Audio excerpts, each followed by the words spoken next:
So a child who's been in satsang, she had an interesting question for me. She said the mind is resisting a lot, and I'm wondering, or it is proposing, whether I'm really cut out for this. I'm audible at the back. Whether I'm really cut out for this.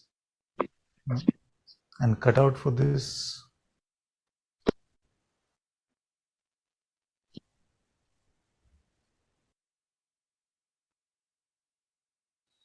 in the way the question was posed did not mean cut out for satsang like this or the direct path as we like to praise ourselves calling it. I don't feel like it is about that.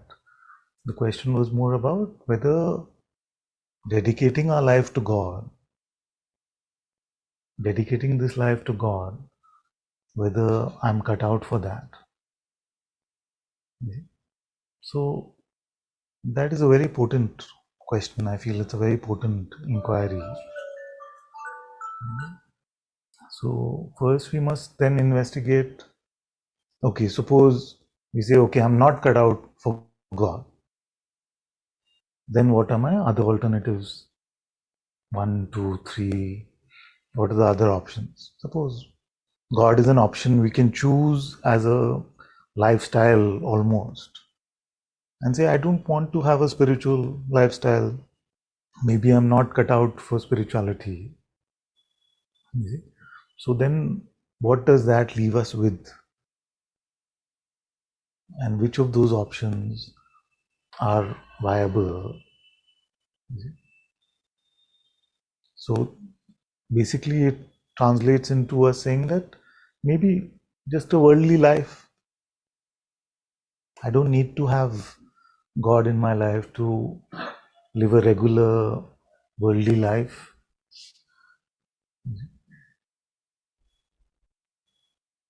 It's a good inquiry. Why come to satsang? Why get into this seeming Mahabharat with the mind, where every thought we have to let go of, every notion that you buy, you may get caught in the web of Maya. Why take all this trouble? Just let's lead a regular, normal, worldly life. And you know that if I'm going to take a position on it, it's going to be that that is not a life at all. I wouldn't call that a life at all.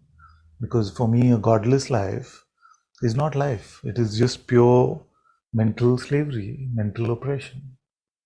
You see? So, but we can contemplate this. So one option is to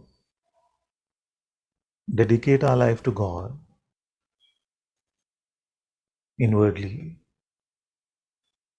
And the other option is to just lead a normal human existence. What's wrong with that?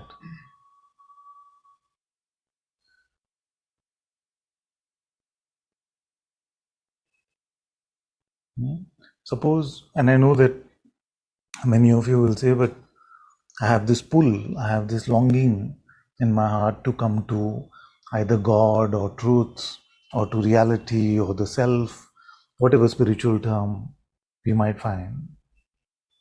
But suppose that longing was not there. Suppose even that longing was not there and you are standing on the crossroads, and suppose you had choice.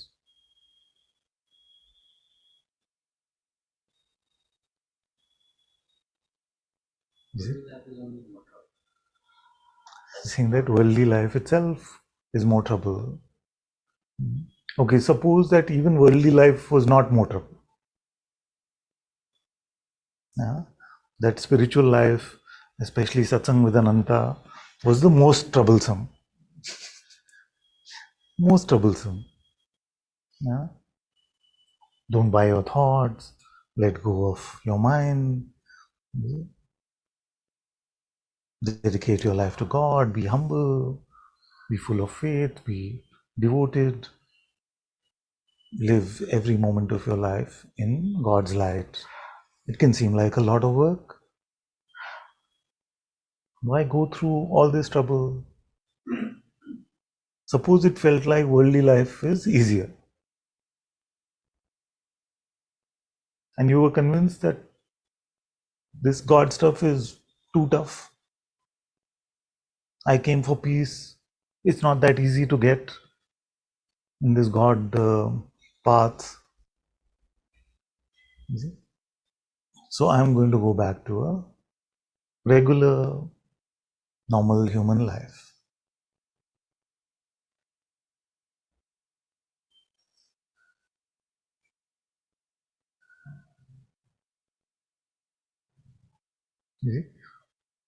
So you're faced with two extremes. On one hand, you have this strange man telling you every day, every other day, what is life without God's light? Are you even living? If you're living like a bucket of flesh and bones and blood, a meat bucket, if you're going to live as if you are a meat bucket, then I don't even call that alive. On the other hand, the mind will come often and resist and say, it's too difficult. I keep getting caught in my desire and my wants and my way, my ego basically. So just live like that. Most of the world out of 7 billion, 6.9999 must be living in that normal way. Forget about this God business, or do it like it's popular to say in India, do it at the end of your responsibilities, which are never ending. Give him the mic.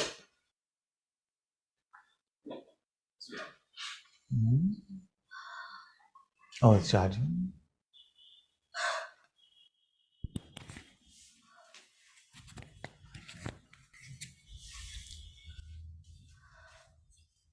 Father, you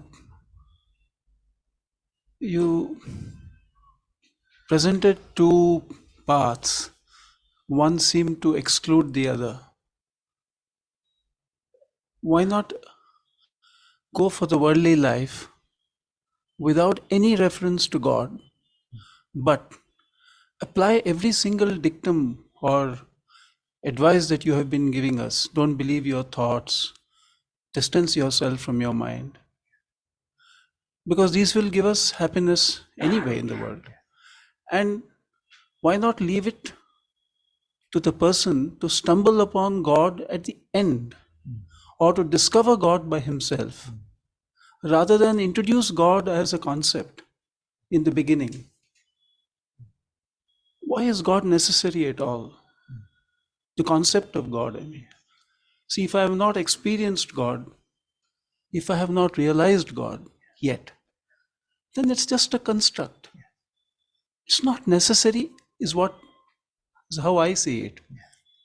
But whatever else you're teaching us, every one of that principle, if we apply in life, I somehow have this conviction that we will ultimately one day find God and then say, yes, I have found peace. I don't know. This is how I feel. Yes, thank you. Thank you for sharing that perspective.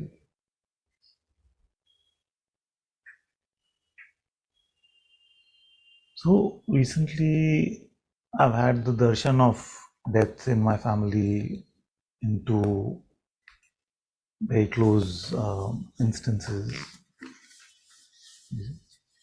And of course, in India, it's very popular, the notion that if you remember God in just the last moment, then you will find a place at his feet or in heaven or whatever we want to call it.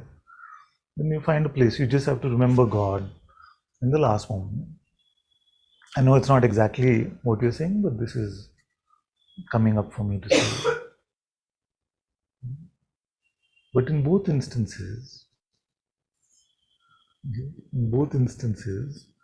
at the moment of passing,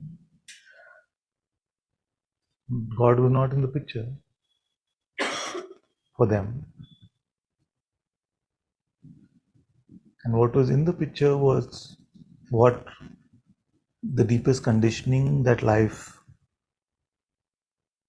was spent in doing.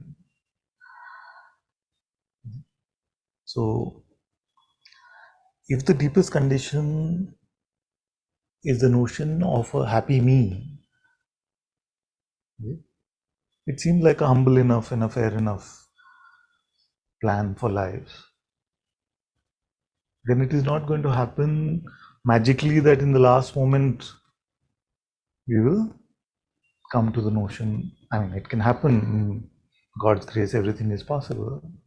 But most likely, odds are that it is not going to happen that if we spent our whole life obsessing with the notion of a me, which we have never investigated fully to find whether it even exists. So it is not going to happen that at the last moment we will come to God. So suppose that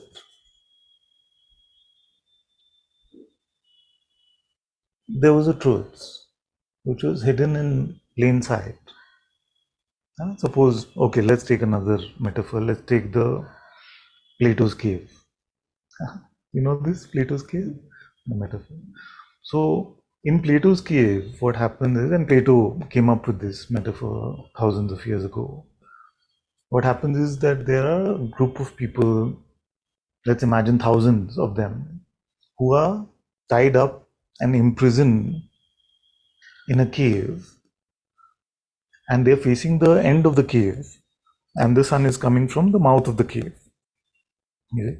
So what happens is when the sun rises and it sets, then they see some shadows at the end of the cave, and they feel like they're living their life as they are the shadow. So each one has identified that they are that shadow, you see, and they're living that life, and some movement happens every day in the life, and they feel like that is their life, you see, and maybe they have the goal to be happy with whatever that movement that happens is, and maybe they've set themselves this goal. Then one day, one of them, for some reason which is unexplained in the story, escapes the chains and runs to the mouth of the cave and sees a blazing sun over there. Okay? He sees the blazing sun over there, and first he's blinded by the light because he's never seen it. He's never seen light directly, he's only seen the second hand light from the shadow. You see? So first he's blinded by the light, but slowly he gets used to it. And he notices that outside the cave there is a life which happens in the light of the sun. So what does he want to do? He could have said, my brothers and sisters, they are not going to listen anyway, let me just enjoy my life. And if they have to escape one day, they will escape. Otherwise, let them be stuck in that misery which they call life. You see? So he decides that I cannot do that. I have to go and tell my loved ones that there's a greater reality that you're missing out on, and actually it is not very difficult to find, because all you have to do is turn around and you have to look. You see? So what happens when he goes back? He says, come everyone, this is not true, your life is not that shadow. You see? That shadow is actually non-existent. It doesn't exist. It is just a play of light. You see? So come with me, I have a greater reality to show you. What do you think that they all say to him? Get lost, yes. in many different ways. You see? So first they will say you've gone mad because there are thousands of us and you are one of you and you must be hallucinating or it must be some strange experience you're having, maybe you lost your mind. Then others say, okay, it's working for you, no? It's working for you, you keep quiet, we are happy with our life. We are happy with our life, leave us alone. Why you want to trouble us? Others will say, but if I turn, what will happen to that shadow which I take to be me? You see, I take it to be me. So if I turn, what if that one becomes a mess? You see? So I believe you, but I'm not sure whether I'm cut out for this. Just to return to today's question, am I really cut out to meeting the truth? And this one says, all you have to do is turn around. I'm showing you how to do it. And all the masters have given us the tools. One says, inquire, find out who you are. Is there such a me? Another one says, if you find a master or if you find some devotion to God, surrender everything to that one. Another one says, breathe in a particular way, do some pranayama. Another one says, sing devotional songs to God. Another one says, chant God's name. So now, are these ones deluded because they claim to have found the sun and are inviting everyone else to come and see that there is something like that, and it's not difficult really to find? It may seem difficult, but can be done. And most of them will say that if there's a fool like this one, if there's one that is got really no extraordinary talent or skill or even devotion or faith or love or anything like that, if with God's grace it can happen to this one, there is no reason it can't happen to you. So, but that is something that the ones who are listening to this man who escaped from the cave, they cannot be forced. Is there a way in which this one can force them? Not force them. So the best that he can do is try and remind, to invite, to provoke, to compel. So that strange gathering is called satsang. So we may say that, yes, but as long as I'm happy, how does it matter? Yeah? And the sage may say, but you who? Do you want to spend your whole life catering to the happiness of one who doesn't exist, is just a shadow, which is fleeting? It's fleeting, it's ephemeral, and before we know it, it is gone. You see? So they may invite you and say, okay, find out who we are catering to. Who is your reality, and is that one happy? Or are you talking about the emergence or the perception of some feeling, which we can say, as long as this feeling is there, I'm okay with that. See? But we've also been told that every perception, it comes and goes. See? There's no stability in the realm of the mind, in the realm of emotions, in the realm of this body. The only stability is in God's light, or in the metaphor, the light of the sun. So that can seem uncomfortable because we may be strongly in a construct that God is not for me. You see? Fine. But then we still have hope because many sages have told us that they went looking for the me.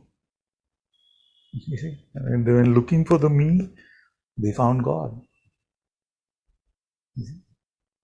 Many went looking for God and they found their true self. So I would say that even with the scientific temperament, even with the scientific temperament, you would say, don't just settle for an idea that you are this body, you see? Because even those who are very rational and scientific somehow don't really accept the concept of death that easily. Most people say RIP. Even the atheists, no? Even the atheists, when they heard that somebody has passed, moved on, then they write RIP, which is very convenient in the age of social media.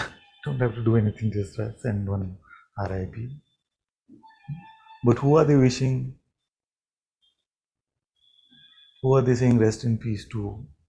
The body is not going to be in peace either. It's going to be burnt on a fire which doesn't look very peaceful, or it is going to be eaten up by worms or whatever under the ground, which also doesn't sound very peaceful.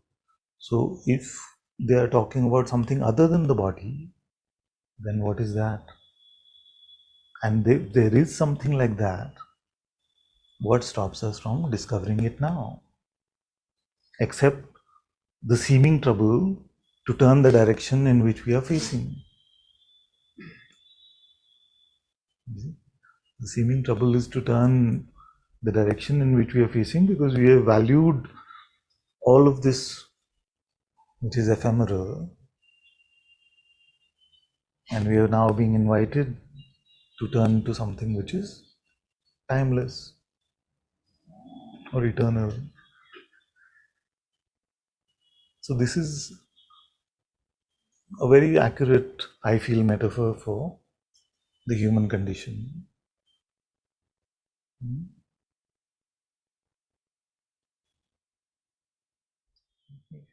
First, yeah.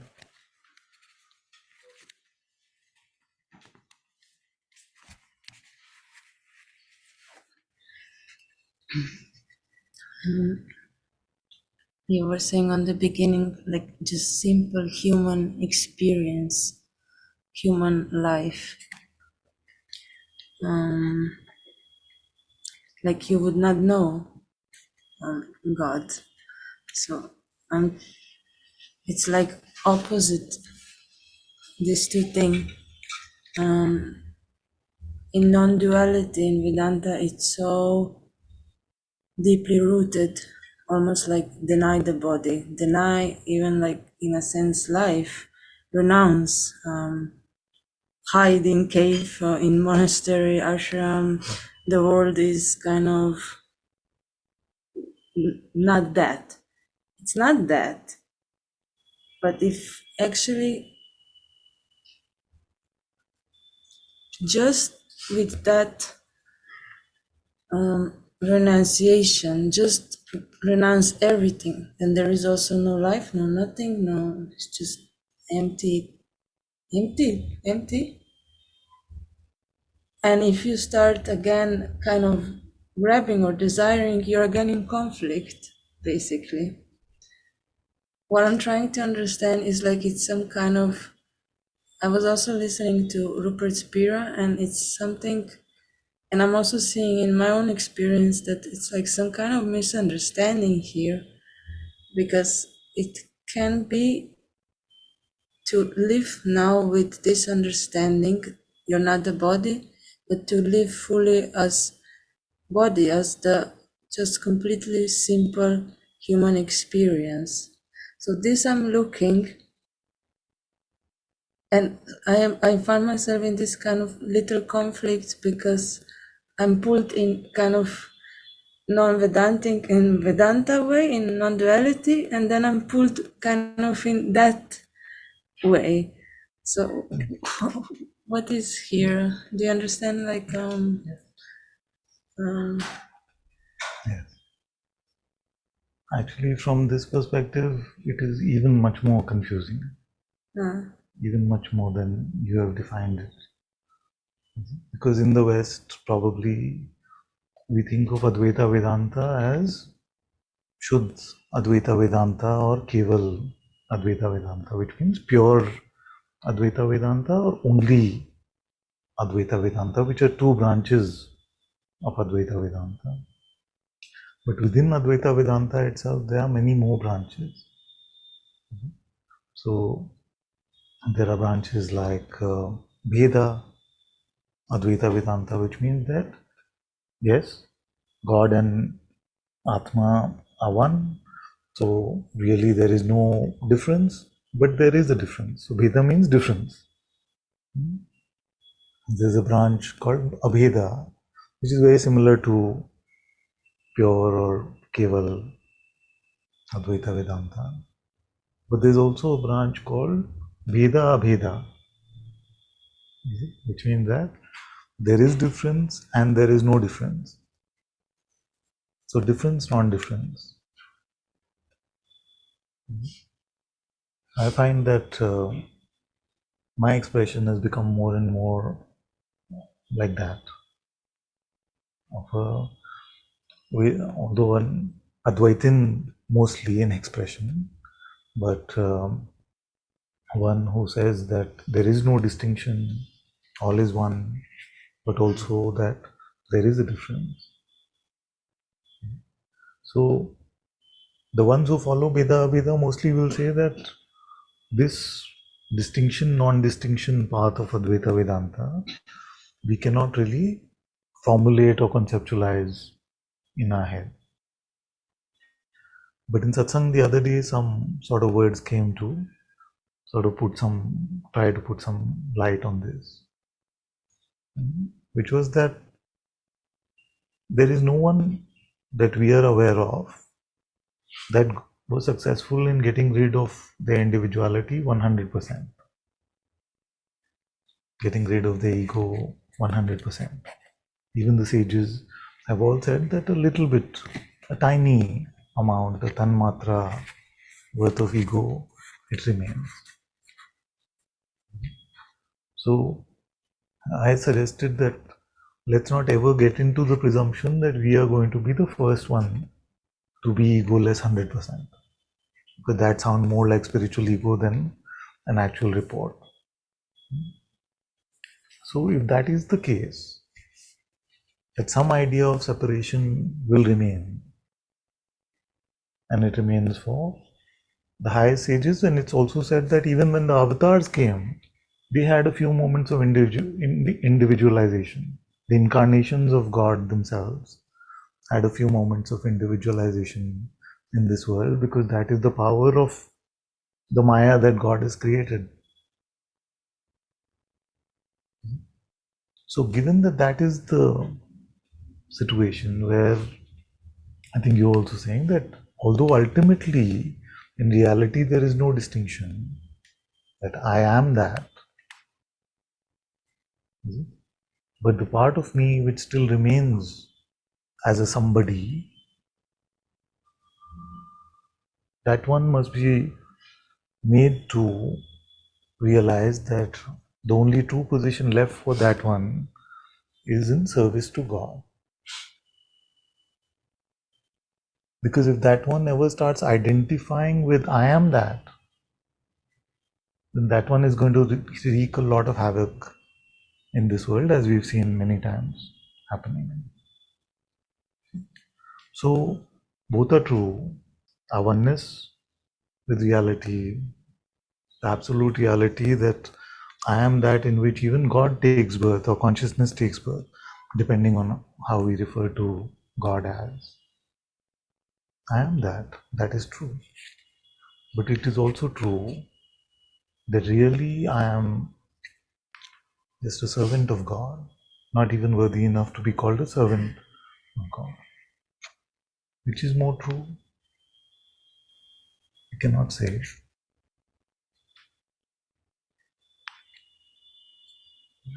Yeah, I kind of keep seeing this, but it seems it's not Now, what is the completely. trouble with this?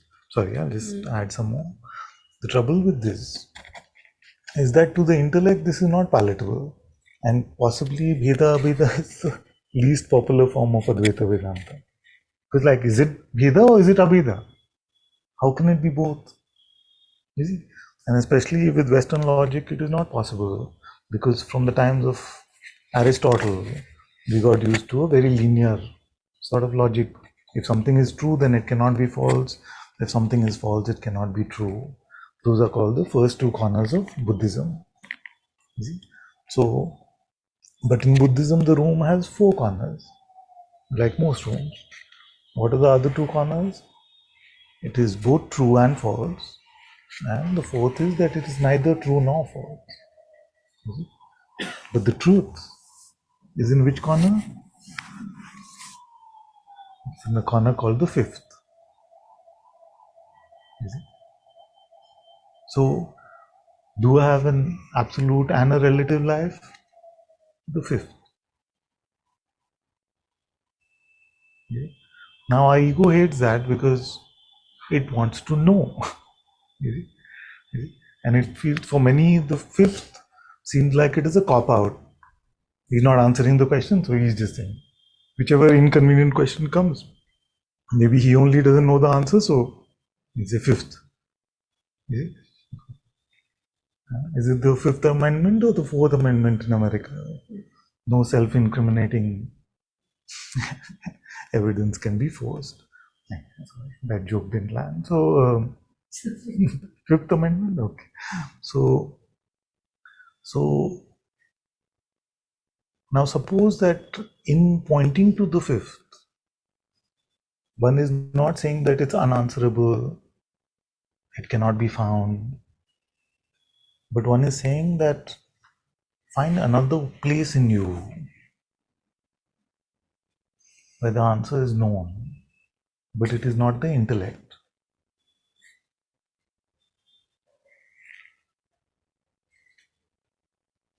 Is there such a place?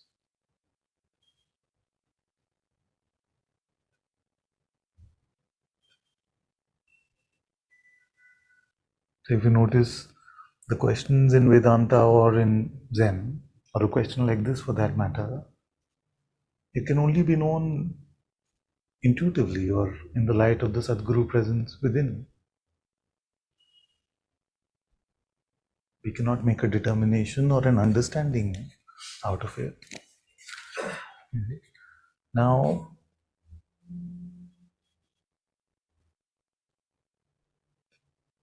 most of us will make an understanding of what I just said. Say, yes, I understand now that I can only know it intuitively. And you will rest in that understanding instead of trying to reach that intuitive insight. That is why, because the need to know and the need to be right is so strong that we will latch on to that and we'll forget the more important part of what was just said. It was that there is an intuitive intelligence within us, and in fact, I called it the Sadguru presence within us, which makes all these answers available to us. But rarely, when I've spoken like this, does one say, oh, I want to live in that Sadguru presence or in the light of Sadguru presence. Mostly the response that comes is, okay, now I understand that, but now I want to understand further. But you missed the cake for the little cherry. You see? So, because it is so tempting to want to know or want to be right, we miss the cake, which is that he has just informed us that the highest intelligence in this universe is available to me to access intuitively. There is the only place where I can truly know. And instead we will jump back onto, yes, I understand that, or no, I don't understand. So we back to the intellect because that is our comfortable home. So my invitation is to leave that home, be uncomfortable for some time. Don't rush to understand, don't rush to know. So yes, like just to leave it aside, that kind of understanding, Yeah. and then it's like just But to. I'm not saying just merely leave it aside. I'm saying there's a greater place from which you can know. Mhm. You see? Somewhere we don't meet that. You see? So what can happen is that it may sound like what I'm saying is just leave it. But I'm not saying that. Although that is the first step. Leave it here so that you can truly know it here. Mm. Yeah. What does the smell of burnt rice look like? Huh? What does the smell of burnt rice look like? You say, what kind of question is that? It's absurd. No? It's the wrong sense. You see, I should be asking, what does the smell of burnt rice smell like? So this is the problem in the human condition, that which can be met in the heart, not as emotion, but the spiritual core, the Sadguru light, God's light within us, self-knowledge within us. That is the only instrument in which that which is valuable knowledge can be known. But the mind will try to make it another compartment in the head itself. So if we leave the head, are we then lost? And is the emptiness of our head an empty life?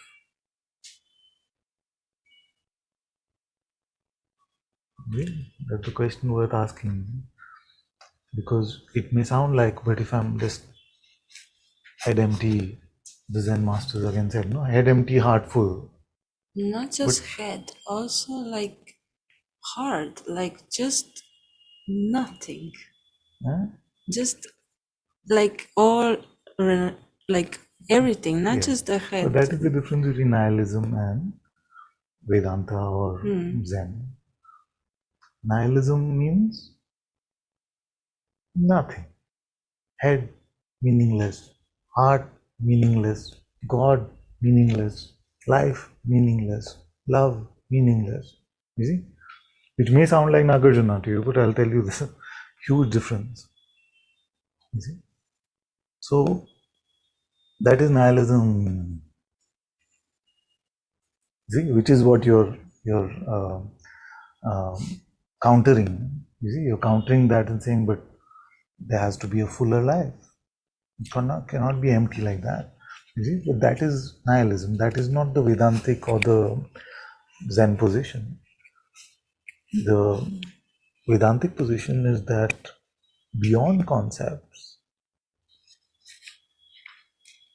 beyond the ability to grasp in the head, and the Buddhist position is that this grasping is suffering. Beyond that, there is a great truth, whether we call that Shiva or we call that the Buddha nature. So it is not, if you're hearing satsang like, okay, just be empty, empty, heart empty, head empty, empty, empty, then that No, is not the intention it's of satsang at like all. what you're saying, empty in a higher way. But I also,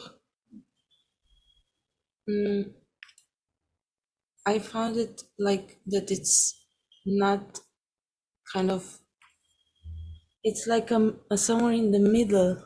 There it goes further on from this. To live with this in the body. So, because here, what you're saying, it's like also to just drop the body basically. In just I worked out day before. I ran some 8 kilometers or something like that. No.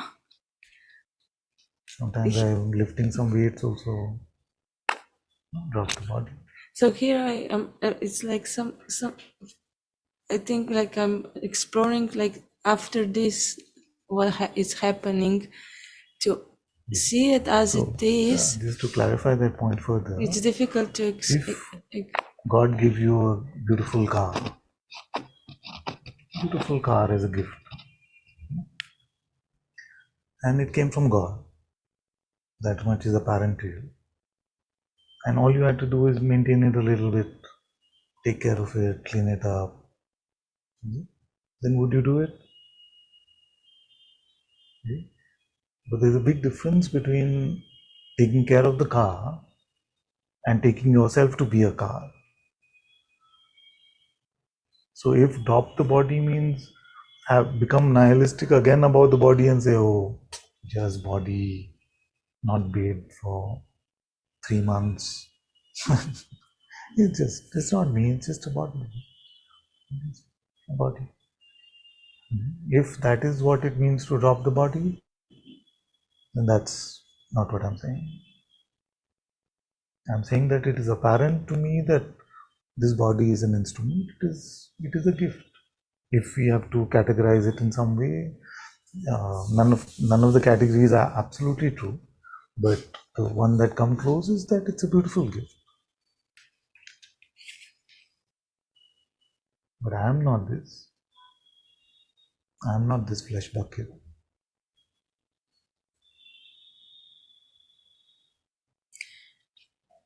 So you may say, because I have the ability to take myself to be a flesh bucket, and it's a very popular idea among 7 billion that everyone is a flesh bucket. But I have clearly seen that I am not one. I don't know how I could do it and say, but yes, I should take myself to be it. It's almost like saying that because the world takes the truth to be that everybody sits on the ceiling and not on the floor, then you must take that to be true. But I found very clearly that it is not true. So how to take it to be true?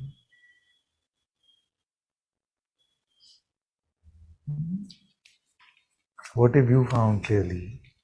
If you abide in your heart, in your peace, and sometimes there are little like pull outs, but if it's very strong, it's very then quickly kind of back.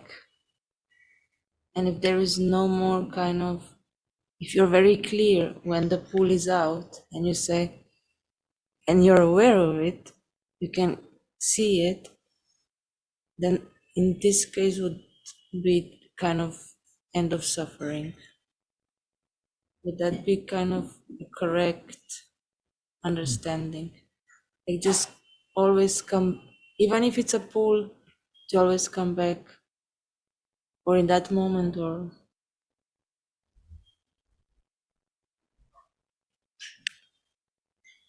why I'm Yes, to asking. not be caught up in the mind is the end of suffering. This is true. But I've neither seen nor heard of anyone who has come to the end of suffering, therefore not being involved in the mind completely, without coming to the realization of themselves.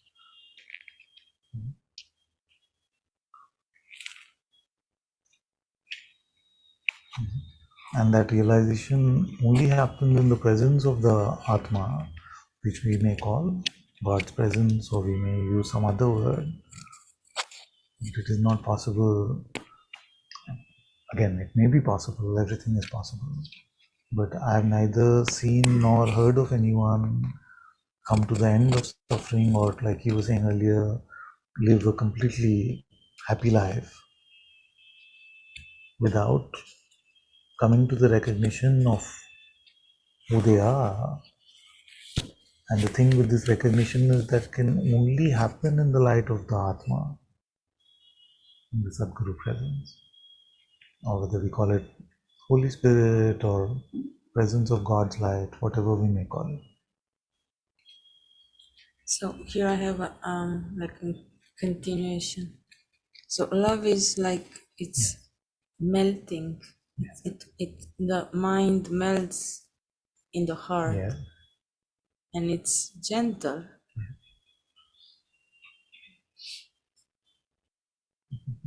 I'm like Yeah, it looking. melts the mind, but it's not always gentle. Yeah, but then it's this burning, no? And so when kind of the experience comes, at least now I'm seeing this, that because I was just knowing Tiro, so it happens like I would be pulled out a little bit, and I feel like I'm going in that direction of some kind of burning again. And I have such now, it's like, is it possible that you would just say no? And it's no, like it don't go anymore there. Yes. Like, would that be kind of like, is it that I am, or is that like another Yes. form of? So the trouble that comes is when there is a third eye, not this third eye, not in the middle of your forehead, but third eye, which is that I've said that the I is the absolute reality, I am that, and there's an I which should be in servitude to God and therefore in acceptance to God's will and a follower of God's will. If there's any other I which is not one of these two, it is bound to cause trouble.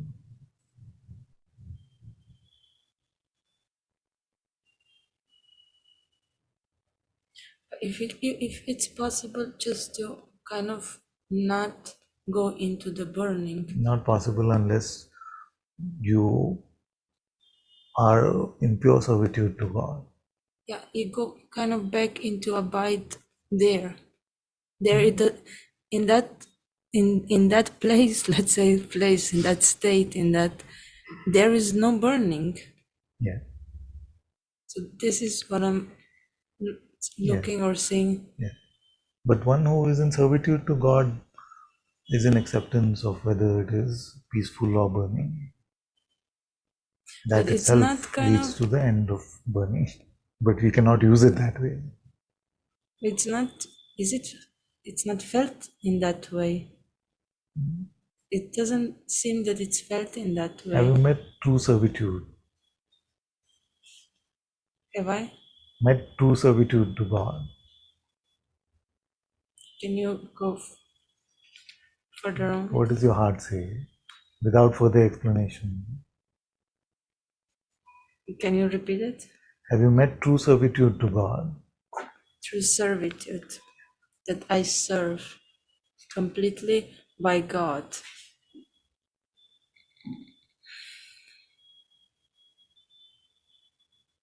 Is a moment, yes.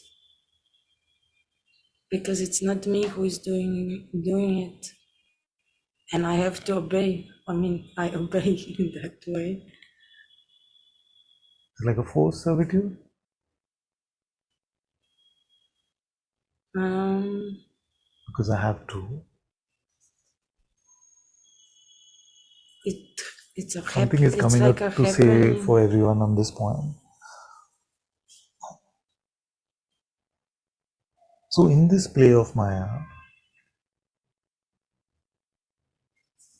when God is playing in this Bheda way, which means non-distinction yet distinction way, the seeming distinct one, the Jivatma, can say that I am separate.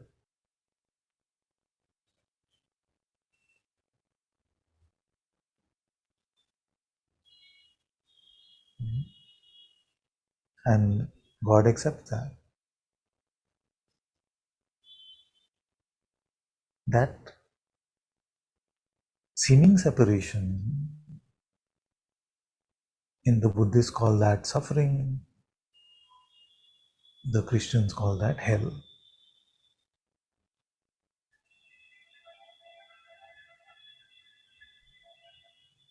So hell is nothing but when we in this play say, I will live on my own terms, I will be separate, I will decide. God lets us.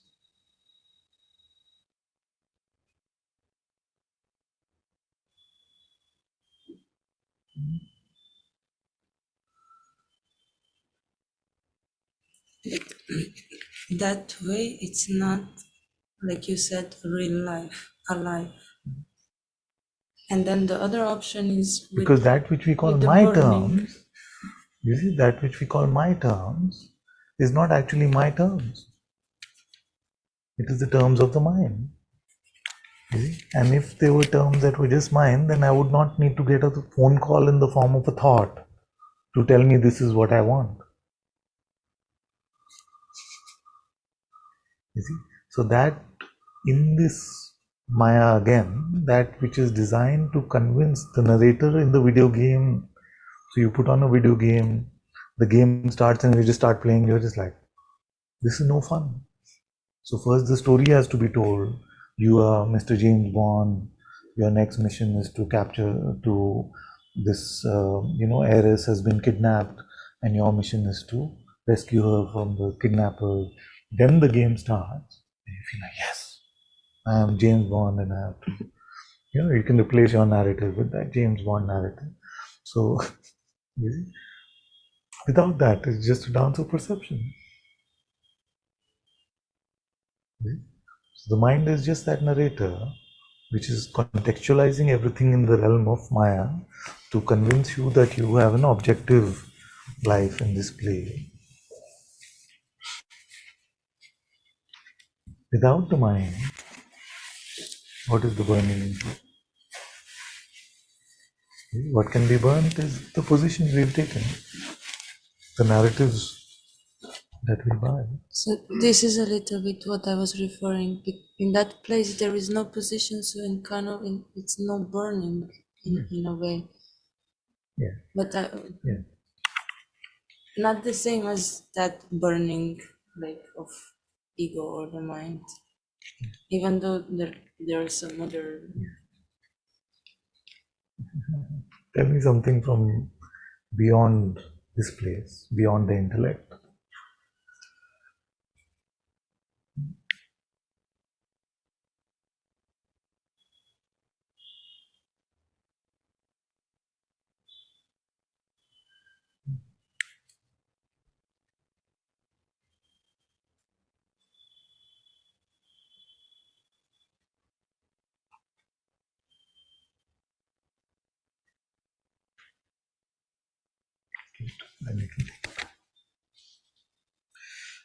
Going back to your first question on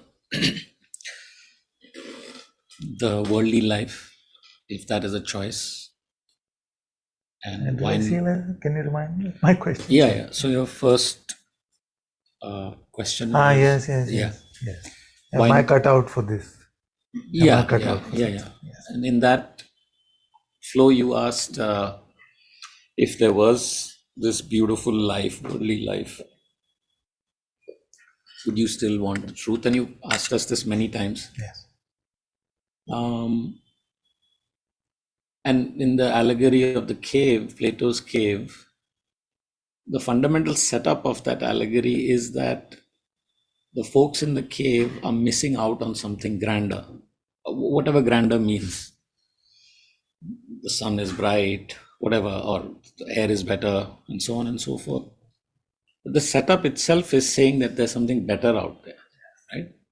So that's the allegory of the cave. But your original question was, would I still choose a path of God if everything was amazing or good, or whatever that word is? So that you've asked us this many times and looked inside, tried to answer it from the heart. It's like I don't understand the question in the sense that, like, for me to appreciate the sun, there has to be empty black space. That is the nature of creation. So that contrast will always be there, and there can't be a world where there is only sunlight. That would be, I don't know what that would be, because there's no contrast. So is it My intuition is saying that that is just not possible. That hypothetical, and I know you're using it to maybe provoke something or to get into a different dimension, but yeah, I don't know what that means. So let's explore which aspect of our existence relies on the contrast to make the judgment. Because that's what you're saying in some sense, that unless I've tasted salty, how can I know sweet? Unless I've tasted bitter, then I can't know sweet, whatever metaphors we use. So, is there another part to us? And it was interesting to me that you said my intuition is telling me. So, let's explore that together, because our intuition is one actually. Do I need these opposites or categories to know the better, or to refer to Plato again, to know the good? Better is just a derivation of the good. So it is true that most of the mind's proposals are what is not good enough. If it was like this, it would be better. So if I had this better body, if I had a better relationship, if I had more money, so all of this stuff is the proposals of better. Now, is there a different better? Yeah, Or yeah. a different So good? if you position the experiment to be that in experience there is always contrast, and if you try to cling on to so-called better, it's not possible, because better is only possible when there is not better. So if that's true, then the only respite is to go into a different place, and that place is God. That intuition is very clear. So, but what we are changing, and we've spoken Yeah. about this, is that what is the viable place to make that determination of goodness or betterness? Outside of better and not better. If we're going to make a determination of goodness or rightness, then it is automatically the determination of better or worse, because we're saying good or right is better than bad or wrong. And if there was no such determination to be made at all, then all the talk of following God's will would then be meaningless, which is what is again a very popular Advaita Vedanta position, which is that everything is God's will, so why are these people telling us to follow God's will? Don't they know that everything is God's will? Sorry, we'll just take a slight digression. So when Nanakji said the only way out of this web is Hukum Rajai Chalna, which means that follow God's will no matter what. And he said that basically in the way that is put is that is his highest teaching. Nanak Likhya Nal, which means that Nanak has written this, that the way out of this, all of this stuff is not the siyapa, which is the smartness of the mind, not meditation, not love, not any of this, but to follow God's will. Now, his contemporaries or his disciples also could have told him, but why are you telling us this? Everything is God's will only, don't you know? You see? So, if he is proposing that the better way of life is to follow God's will rather than not following God's will, because that is the pathway to suffering and trouble and egotism and this circle of life, whatever, then is there a way to determine that which is God's will and therefore better or good?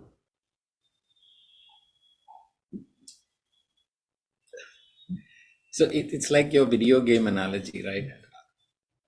To quote unquote participate in the video game, which is the analog of worldly life, I have to believe the story of that character, his mission, and so on and so forth. And there'll be joy on collecting points, suffering when you get shot, whatever. Yeah. But like you said, the fifth place is the place where I know I'm playing the video game. And that can't come from inside the video game. Yes. So when we know that we are the pure witnessing or the pure awareness, do we know over there what is God's will? Or is it two separate things? That's a good way to contemplate this. So would it be two distinct things to come to a recognition of your true place and then to be in service to God or following God's will? Or is it actually non-distinct? Although initially in the mind it may seem like it is two different things. So if you look at again all the clues around us, why is Hanuman so revered? Many say that I am not a Ram Bhakt, I am a Hanuman Bhakt. Beautiful also, but why do they say that? Why is he so revered? Because no matter what Ram's will was, he was ready to do it. You see, he did not go to Ram and say, everything must be your will because you're God. No, he said, command me, God or my master. You see?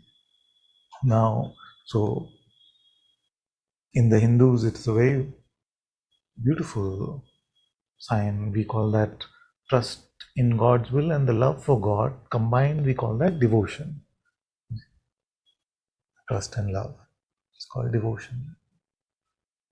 In the Muslims, a Muslim is who?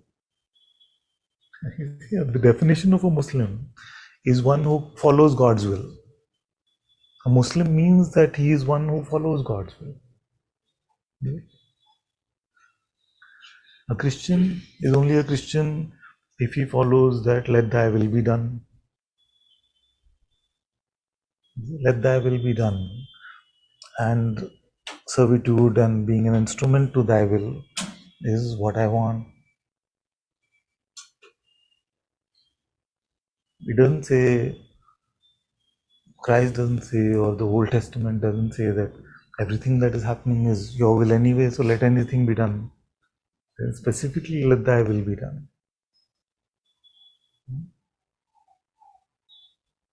In Sikhism, the highest pointing is Hukum Rajai Chalna, which means it is a stronger term actually. The command of God must be lived. Now, if all of this, sorry, I just finished. So, if all of this was already a given, then why did all these sages and masters and all of them spend so much time reminding us that we must follow God's will? Therefore, then, I just continue my chat. So, therefore, then our first fundamental question then upon hearing all of this should be, okay, how do I follow God's will? What is the way to follow God's will? And the way is like this.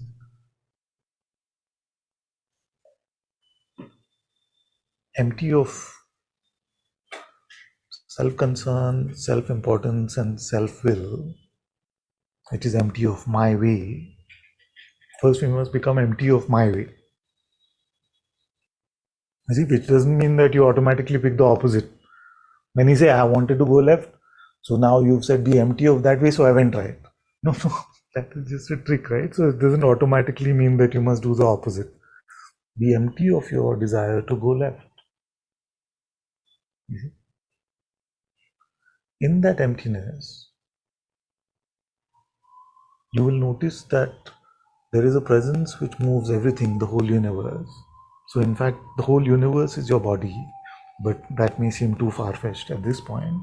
So let's say that in that emptiness, you will find that presence naturally moves the body.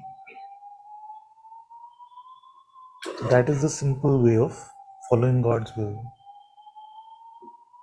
And the Zen masters have said, head empty, heart full is the way to live.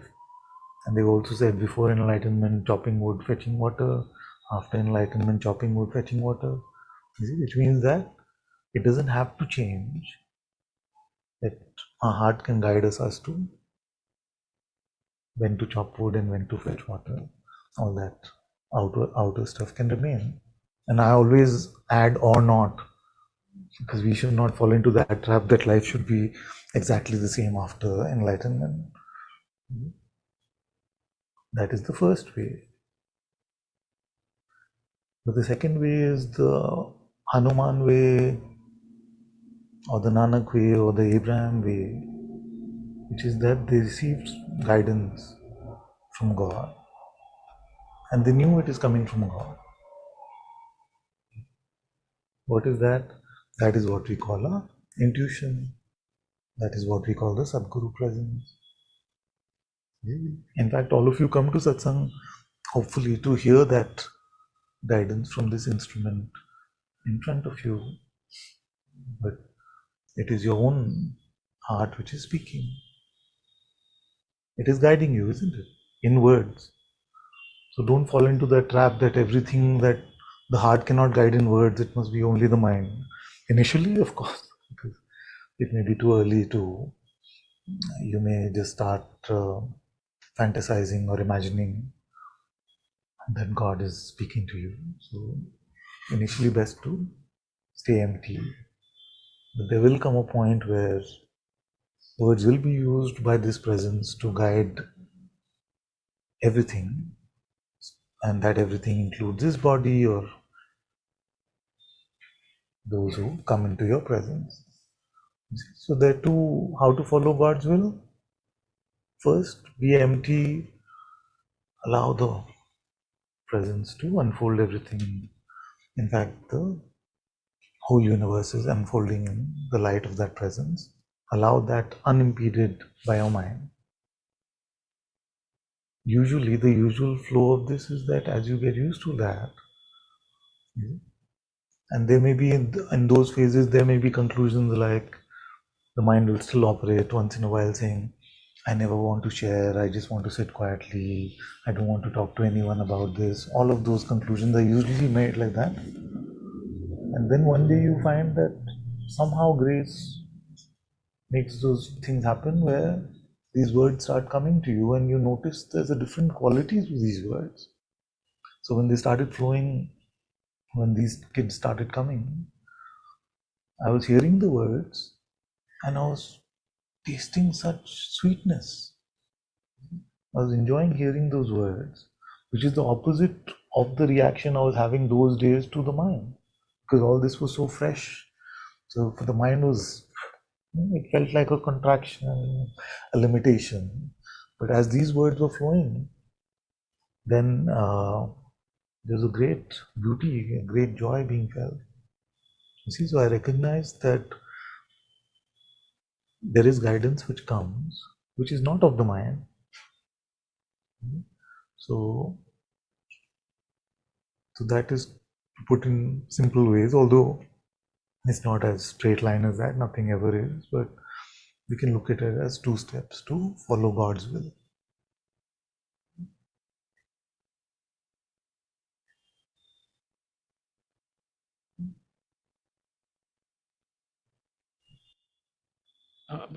Father, still on that same point, the other answer that comes is that, which is just life's experience. I've not met anybody who fits in that situation, which is leading a worldly life and there's no problem.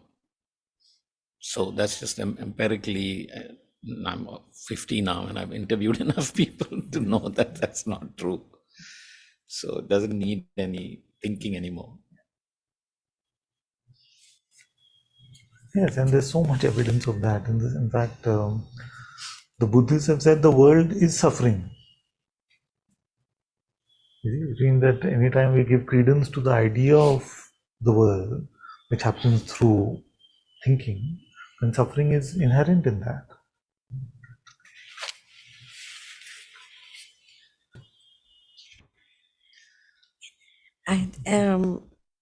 I was listening to Satsang with Sri Muchi Papa, and I was very, very moved by. I mean, he said very clearly, and in several satsangs actually, that you cannot be a mind stopper. Your mind stopper. Yes. You cannot be your mind stopper. Yes. And that is where I think this whole worldly thing and this, I mean, it's okay to take it like a self-help, like I will not listen to my mind, and I will keep myself open, empty. I will stop my mind. I will live in the now. And none of it is really possible. And I think it is that when it is really known, that is deeply, I have sensed a huge shift in the deepest understanding of this, that I cannot. And I had a beautiful experience actually yesterday. I just want to share with, because, well, it's, something came into my work life, which I would have some years ago been so thrilled about. And, I would have said, wow, I mean, what an opportunity. And it sort of was offered on a platter, the whole thing with, and then a lot of talk about how much fame and how much write-ups and this and that. Personal branding. Yeah. And it was very beautiful. I felt that it was not an effort at this time for me to know that to say with a lot of love actually, that no, thank you. But it was with a lot of love, and it was, yeah.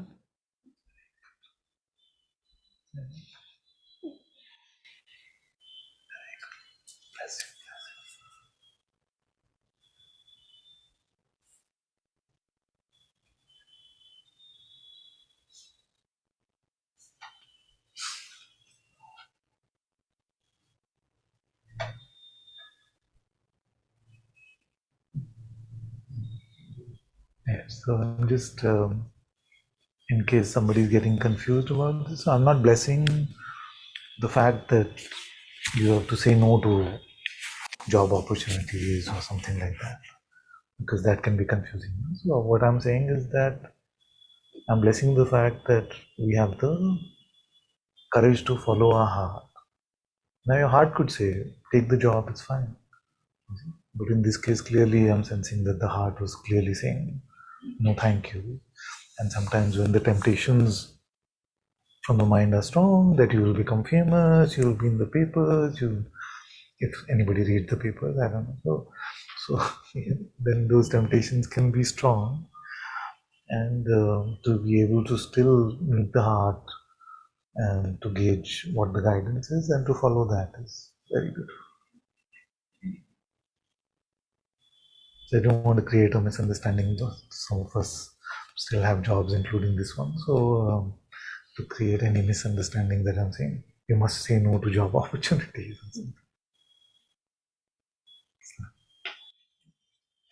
Father, it just feels like expressing that the way it feels is that until I felt presence, it was living without a dimension. It's like discovering that there's a dimension. That's the first step, right? So the hidden dimension, it's like, for instance, if you lived life looking in a mirror and you felt two dimensions, and then you discovered, oh, there's depth, there's a third dimension. So that enlarges your experiencing. And then there's the understanding that this new dimension is living. Now that's the other thing, right? So that's the big shift. Then when you accept that it's living, and you accept because of the energetic presence it has, you start to compare. Then the other sensations, of course, the sensations and all, but they seem flat, like etchings on something living. Then that's another. So that's, I think, once you I may say that once you start to see that, then you're shifting truth value, and then you start to sort of feel like Like the body is there, great, but it's in a vast expanse which is living. And then the body sensations, like, when you start to then be aware of your dreams, you're like, okay, I mean, honestly, last night I was a crazy dream. I was somewhere in what felt like China, not speaking the language of anybody, searching for a restaurant, like crazy stuff, right? Then you're like, okay, that was an experience. Now this is an experience. And then you actually start to understand, okay, there's a constancy, and it's not the content, right? And so, I think it's difficult to go back. The question about, can you make a choice, right? Like, it's okay, once you start to feel presence, I would say, then if it's conceptual, of course you can go back. You can say, okay, yeah, I didn't, it's like a lecture, right? But once you're feeling presence, how can you can't deny it, because you cannot stop being. So I sort of feel like it's not a real question, right? Because you cannot, it's like a dream, right? Once you wake up and you say it's a dream, you really can't, somehow, even if you want to cling to it, it's going to disappear, right?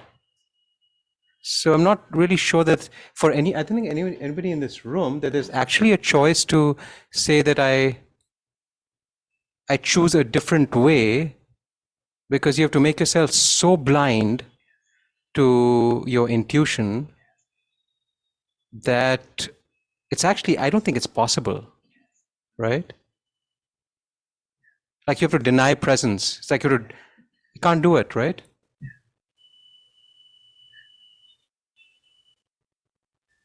So beautiful report, and yes, I feel like I love this comparison with discovering a new dimension, to the extent of seeing that we've always lived in that dimension which seemed to be not apparent, you see. But once it becomes apparent, then it becomes so apparent that that is the bulk of our entirety, and the rest of this world appearance is just like a tiny firefly to that extent. Now, the second part, which I completely also understand what you're saying, but I also want to caution and say that our ability to live in denial is unparalleled. So there are many who have come to Satsang and have had true insight, but have gone back to living in denial. So I cannot give my full concurrence to that fact that it is not possible. Although I would say that you may go back, if you walked 100 steps in Satsang, then my blessing or my feeling or my optimism is that you may walk back 99. But my feeling and my hope is that you don't walk back a full 100. So, but I would not underestimate our ability to deny. I feel like it's very, very, when it comes, you've heard the Krishna and Narada story. Krishna was walking with him, literally walking with him, like his best friend. And yet, when Maya came with its invitations, it can be forgotten. And then you may ask Narad, how could you forget Krishna? How could you do it? And he would just say, Maya, man, what to do? It's very, very potent.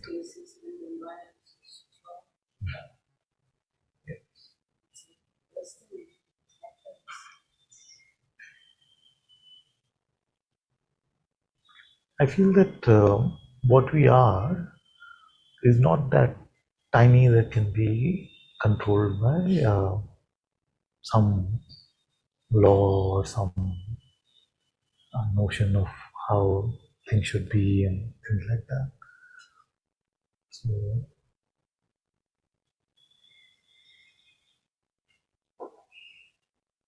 So our attempt has to just be moment to moment to live in God's light.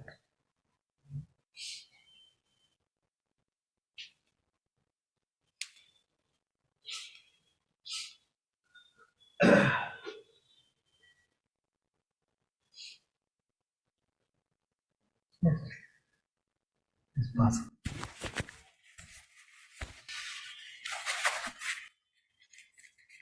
I'm sure you would have discussed this before in the satsang. I'm here after a long time, but I would like to know, what is God to you?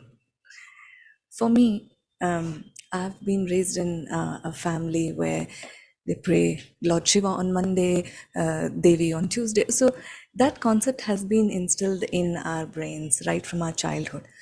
For someone, that has not happened in their childhood, and all of a sudden they hear that, okay, you surrender everything to God. So what is God to that person?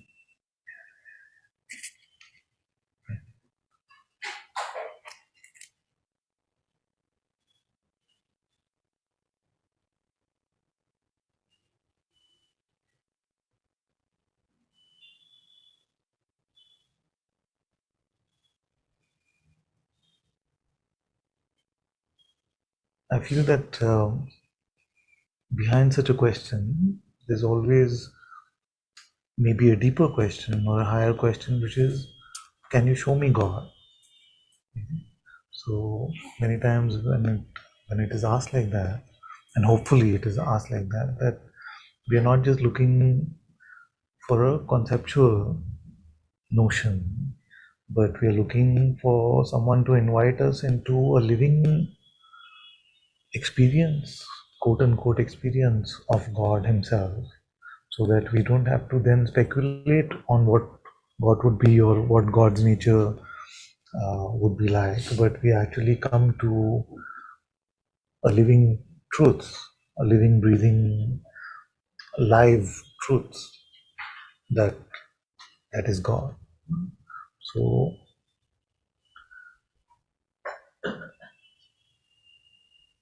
there are many ways in which we can talk about God. But if I was to point someone to God's light, I would start by asking them,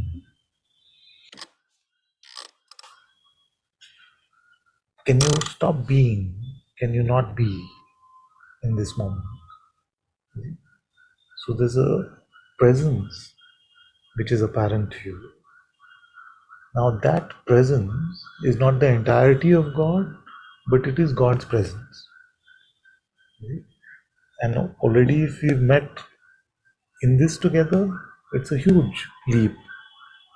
It's a huge leap because very few actually come to the darshan of this presence itself, although it is quite plain. So Jesus said that blessed are those who are pure of heart because they see God. So what is this pure heartedness? Pure heartedness is humility, love, compassion, non-maliciousness, not being selfish. You see, so all of this is the foundation on the basis of which there is a fertile ground to truly encountering the presence of Atma within. And Atma is what? We say it is I amness. No?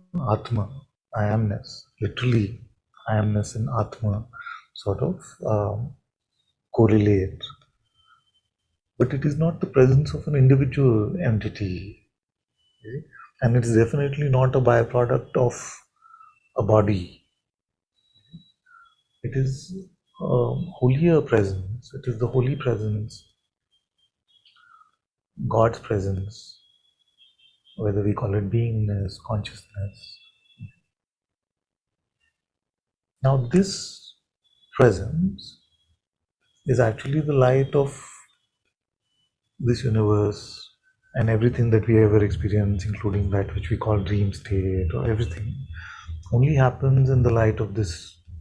See, so Bhagwan Sri Ramana Maharishi said, in whose light do we experience the light of the sun? So that I amness, that presence has to be alive. The aliveness has to be here for us to experience all of this. Now the mind has one job, which is to convince us in this play that this I am is an individual somebody. I am something, or I am somebody. And once that is taken to be true, then that is called the ego. The I am somebodyness is the ego. But pure I amness is God's presence. So this is God. Now, the most difficult things to find are those which are most obvious, isn't it? The most, it's called hidden in plain sight. So those are the most difficult to find. So then God in His mercy and God in His love recognize this fact or created this fact and has given us clues all around. Clues all around. So, and throughout the ages, there have been those who have come to the discovery of God who are then waiting to share that with everyone. So, those are the strongest clues in some sense. But also, over periods of time, we've had the privilege in this universe to experience the incarnations of God, which we may call Ram, Krishna, Jesus, whatever words that we want to use for them. But we are privileged also to have had the opportunity to bow down to those who have been direct incarnations of God Himself appearing in this dream world or play. And the difference between just a mere sage and an incarnation is that a sage can pray for you, a sage can bless you, a sage can pray with all his heart, saying that, Father, you have blessed me with the grace of your presence. Please bless all these children as well, and can make petitions and request God. But a sage can never command, say, may it be so, may it be so. But in the case of God Himself appearing in this world, those could direct the presence to reveal itself in that way. So, and that is why it is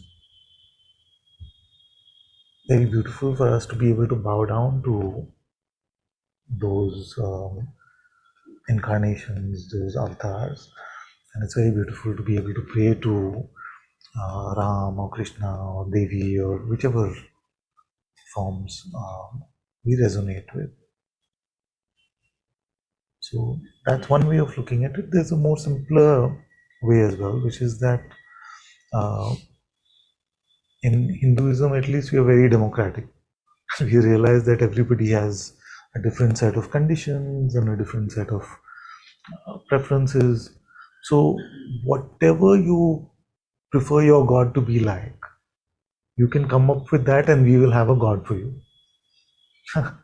So it doesn't stop you from praying, no matter. So if you don't like the naughtiness of Krishna, you can pray to the righteousness of Ram. So whatever you can imagine, there are millions. If you read all the texts, you will find. So that's a simpler explanation, which is that you may swim in any river, but that all rivers eventually go to the same ocean, one water body. So that's a more simplistic explanation as well. But really, it's about whose presence is already alive within you. And this should come as an earthquake to most. Is it? But for most, it is just taken as some mild information. Is it? Why I'm saying it should come as an earthquake is that I am informing you that the presence of the highest being is within yourself. You see? But most in the world treat this as saying, yeah, I heard this before, but I'm not really buying it. You see? But what it should encourage, especially if it is coming from a credible source, who doesn't, from whatever you've seen, doesn't want anything from you. You see? So therefore, there is no vested interest in their telling you this. Then it should lead to an exploration, an inquiry of the highest effort, the highest endeavor that we can make this inquiry is, why is this man who doesn't want anything from me and doesn't seem like he is crazy and doesn't seem like there's something wrong with him. Well, I can't confirm any of that, but but he seems to be somebody that is credible. Why is he saying this with so much conviction? That there is a presence within you of the highest being, and it can be found. And not only can it be found, you can live in its light and its presence, and that is the only time when you can call this a true life. So all this information has been given to us.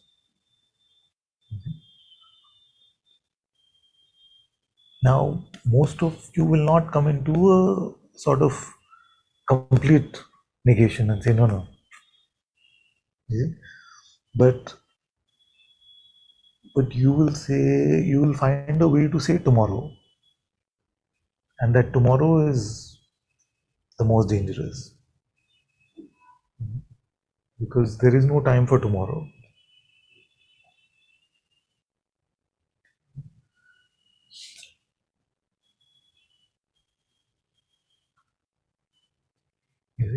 So, this is the upside down nature of the world, where if you were informed that you're a pre-diabetic,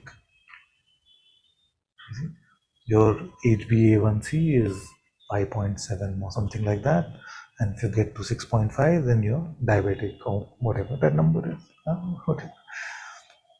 Then you would call the blood test guy, you would do this, you would go to hospitals, you would start running, you would start doing all kinds of things. And this is from experience here. You see? But you're informed about the fact that the highest intelligence, the highest power, the highest possible that we can imagine in any way, that lives within yourself, and that can be found. And our life every day is a waste without that one. We can still find a way to say hoga, chalega, dekhenge, whatever the Malayalam version of that is. So this is what is Maya. This is the play of Maya. You see, because in every age there have been sages who have told us this. God has never left us without guidance in any age, but very few have actually followed. Very few have actually followed, and some of the dangers along this path, which seem very humble and harmless, are tomorrow. आज करे सो काल करे सो परसों, इतनी जल्दी भी क्या है, अभी जीना है बरसों. So that is the first tendency. The second is that, yeah, I already know. I found God. I'm set. You do your stuff. I'm fine. So don't this thing. So nobody likes their way to be questioned. Nobody likes their way to be questioned, especially at the very foundation. You see, because to completely reorient our life from serving me or some notion of me to now talking about servitude to God or following only God's will can seem too scary a transition. So we will not usually convey our fear. We will just say, I'm fine, I'm doing it at my own pace, don't trouble me, don't rush me. So that can happen. Second is to just do some nominal, like lip service stuff, just to make yourself feel better and say, yes, I listened to 3 versions today. I feel like I'm sorted. You see, it's like taking God like a tablet every day. And then It's like that whole paradigm of taking a dip in the holy river and you're sorted, for whatever you've done. So that can be. So there are many, we can talk about this for a long time. Many ways to avoid this, what is being shared.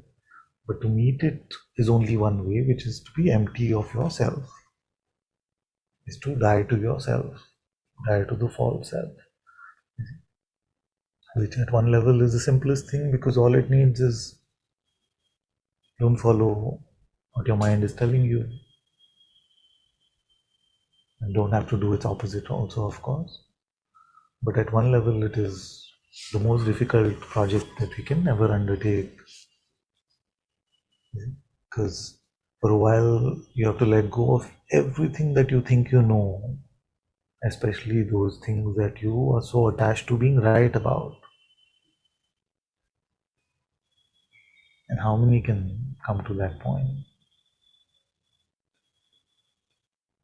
To return to the innocence of a child is a prerequisite to come to the discovery of God.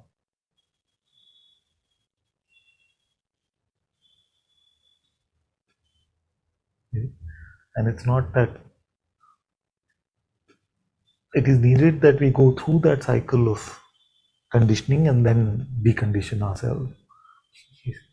So we don't have to bother with, there's this whole trend about staring into the eyes of a child, hoping to discover God through that, and that is sweet, that's nice stuff, but it doesn't work like that. You have to go through that process. The child is, of course, very much childlike and living in God's life, but all these hacks don't work like that.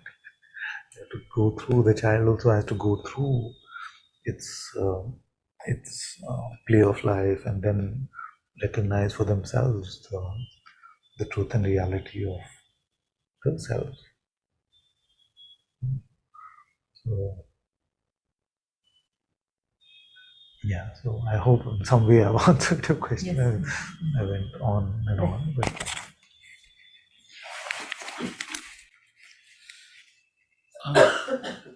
Father, in context of what you said of having felt presence, and it's hard to go back to purely worldly life, but the dance is always there between presence and worldly life for yes, people like in my stage.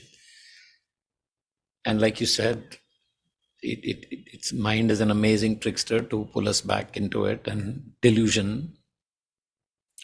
So can you say something about vigilance?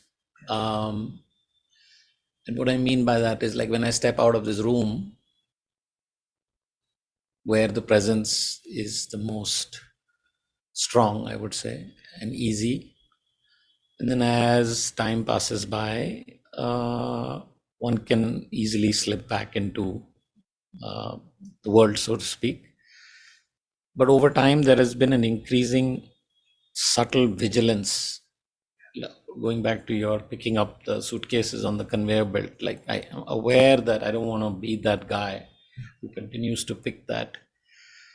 So can you say something about that? Of vigilance is, I guess, the only word that comes. it's a combination of vigilance and like an increased spelling capacity. So it is similar in some sense, and I'll expand as to what I'm trying to convey with that.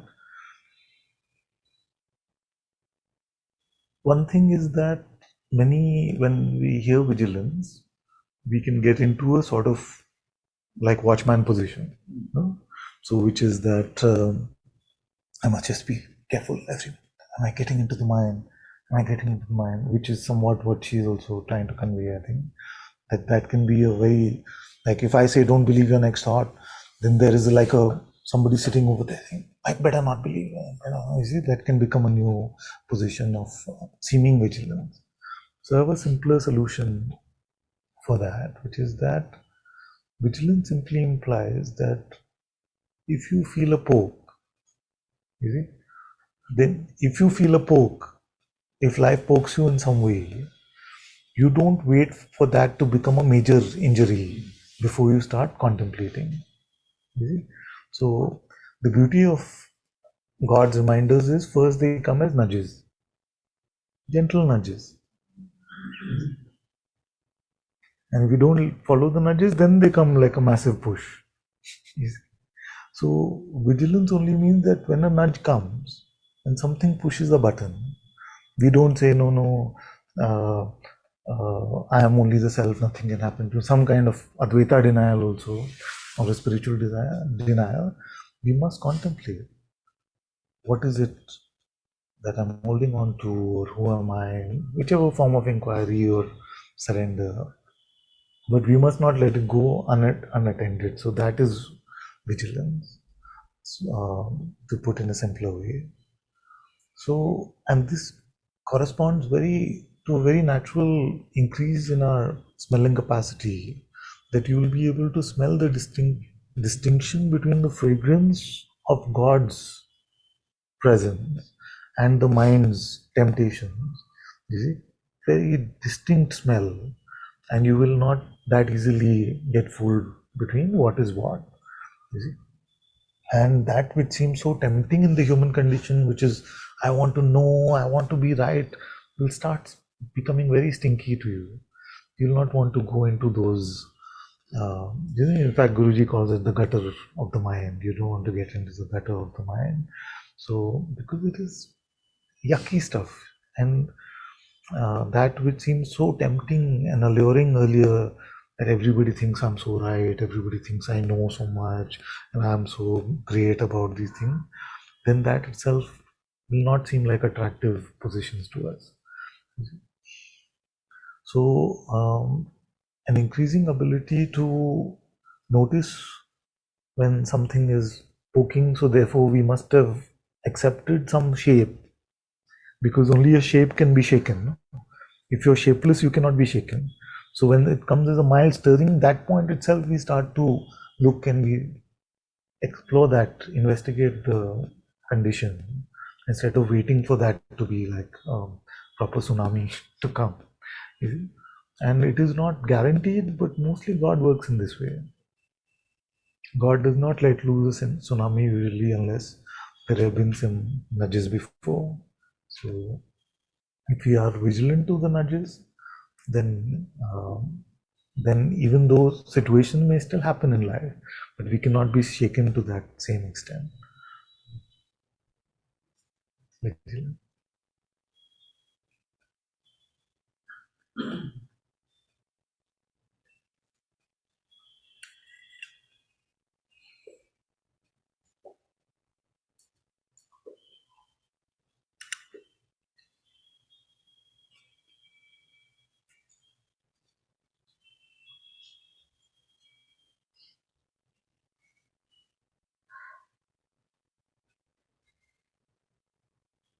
Yes, but by the way, I'm not saying that once some mild tremors are coming, we must immediately rush to action.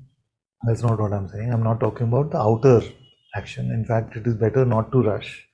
You see, but to not meet that and to be in, to use what Arvind was saying earlier, to be in some denial of those mild tremors, then can lead to bigger earthquakes happening.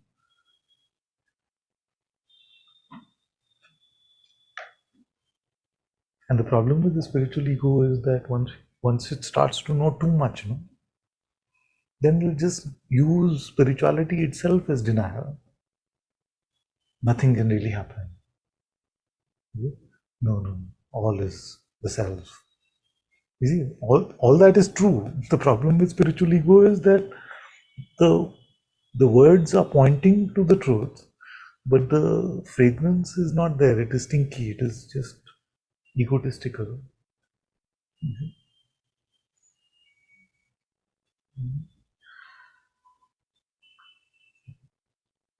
So I would, if I had to pick for all of my children in Sangha, and someone says, would you pick that they had a worldly ego, a normal materialistic sort of attachment type ego, or a spiritual ego? I would always say a normal worldly ego. Because the spiritual ego is probably the worst form of ego. And that's why in all our stories of history, we know that Ravan, all these people were very, very accomplished spiritualists, very accomplished spiritually, but they took it in the wrong place, and instead of bowing down, it made them proud. Which you can notice a lot in places like Tiruvannamalai, in chai shops. You have many, sages sitting in every corner, but not truly. Come, I will tell you. One story is coming up. So some of you may have been there with me. So we went to Rishikesh. You were there, no? We were just sitting in a chai shop and we were just chatting. Some of you have not met for quite some time. And this man came, dressed in saffron. And he's like, what is this man Muji teaching you?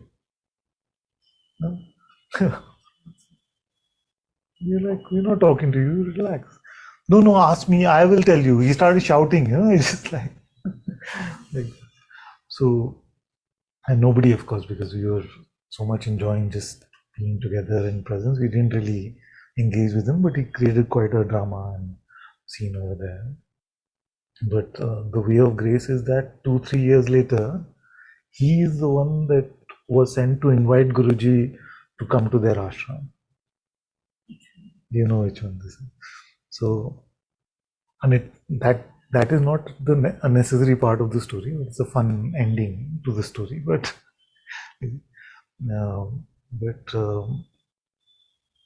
be wary of this kind of spiritual ego, conceptual knowledge. And I feel like all of us now have the ability to smell. And before meeting Guruji years back, before coming in contact with true spirituality, when the longing arose here to find God, those are the times where we are the most vulnerable to fall for this kind of, forceful or charismatic sort of teacher. Not that this one was either of those, but it's very possible that we fall into these traps, which becomes just about the teacher's persona and their image and their what does it mean for them, rather than like there are some teachers you hear on YouTube and they will share satsang for hours and you never hear about God or the self or the truth. It's just me.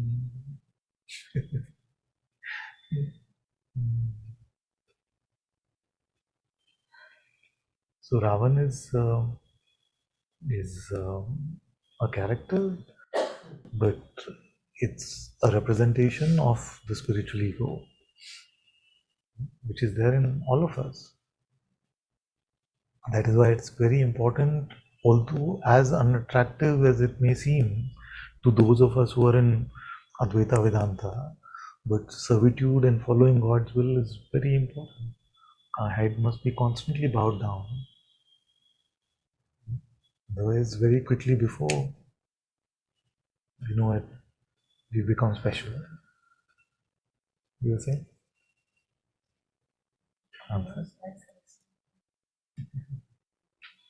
You also asking?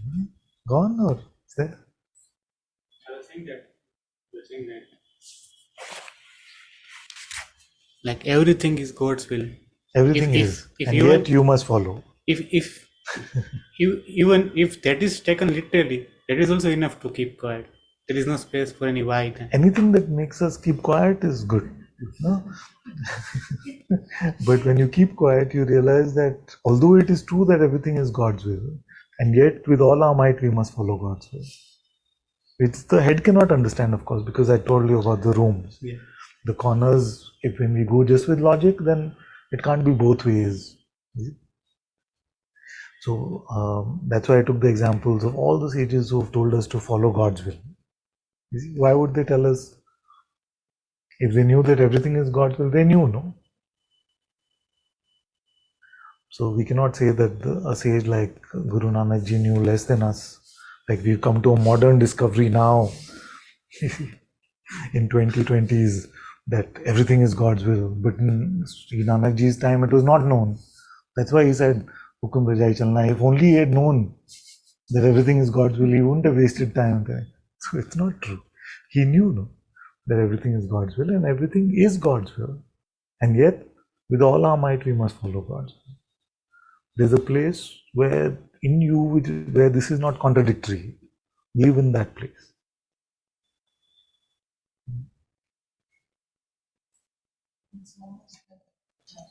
Be afraid of God because that makes you humble.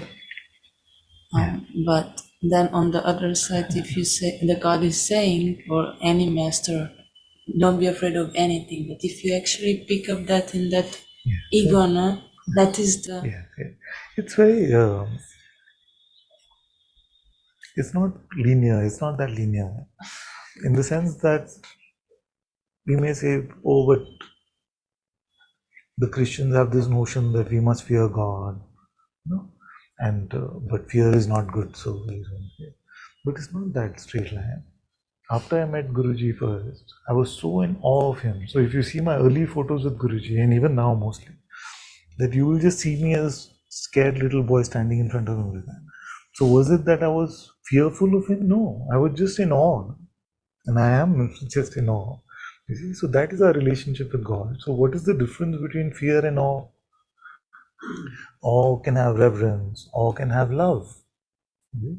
So it is not that straight line that, oh,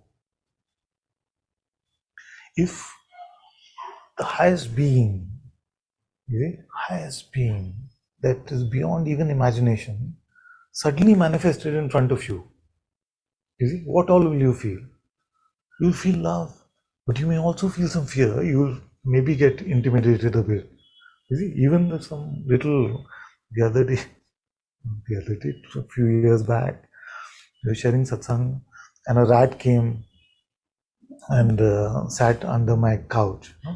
And all these kids who love me so much, they were like, you'll sit in the corners of the room. Thankfully, they didn't leave and say, no, I have to go somewhere. They said that. Yeah. So fear can still be there. If a lizard comes here, half of you will cringe. Like that, you see? So it's not that straight line that do I fear God? Yeah, maybe. though it's But do I love God more than I fear God? Definitely. it's kind of respect, because then it's better that direction. Yes, we may call it respect, reverence. It's kind of better than that direction, that other one where you are God. Yeah. Yes. And I'm That not is the afraid Ravan of thing we're talking about. anything. And this is sometimes I get. If the If remnant of the me, which still remains in spite of our spirituality, and some remnant always remains, if that one takes itself to be God, then that is the highest or the lowest form of the spiritual ego. You see?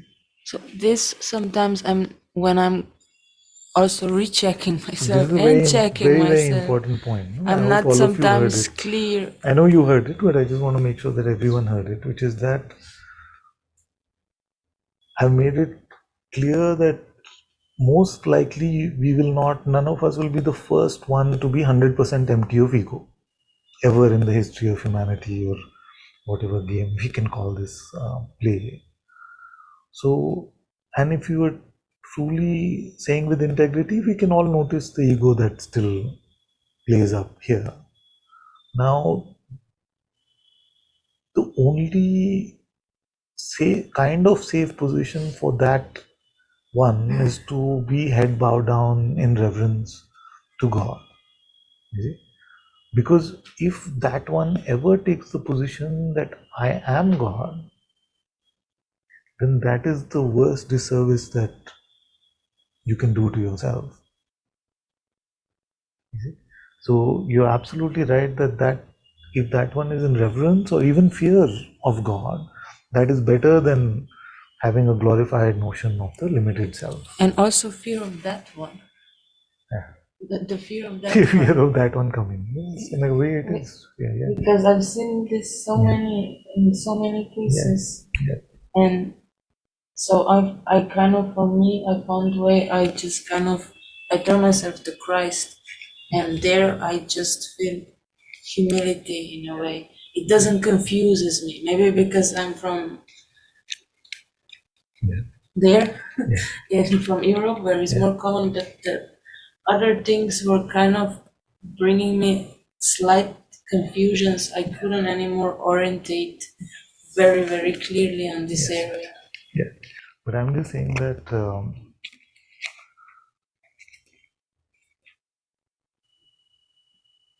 this house is full of trouble. Full of trouble. Not this house, this house. In the house of mind intellect is full of trouble. Just find another house. You see, because in this house we are constantly trying to refine our position. You see, refine our perspective. And it may sound like all that I'm saying helps us also to do that. But really it is not. I'm here to evict you from that house. You see? So I'm not. So sometimes that can make you very uncomfortable because you can say, but your defense against that can be, I will listen to what I'm comfortable with. You see? But I will not listen to anything that he's saying that makes me uncomfortable. You see? So that eviction notice part we won't hear. We just like, we hear with confirmation bias. So like, oh, this I already know, good. You see? But if you hear the entire symphony, the attempt is to evict you from that house. You see? So that you can find your true place.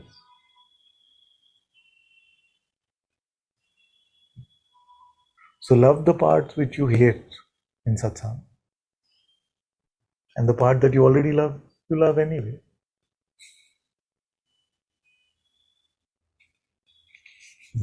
That is what causes us trouble. Because in most situations in life, we also come to satsang to get confirmation of our beliefs. But my job is to push you beyond those beliefs. And I notice because many of you feel like I can't see very clearly see what switches you on for each of you and what switches you off for each of you is very apparent and palpable. But we must not pick and choose that way because then we are just elongating this eviction process.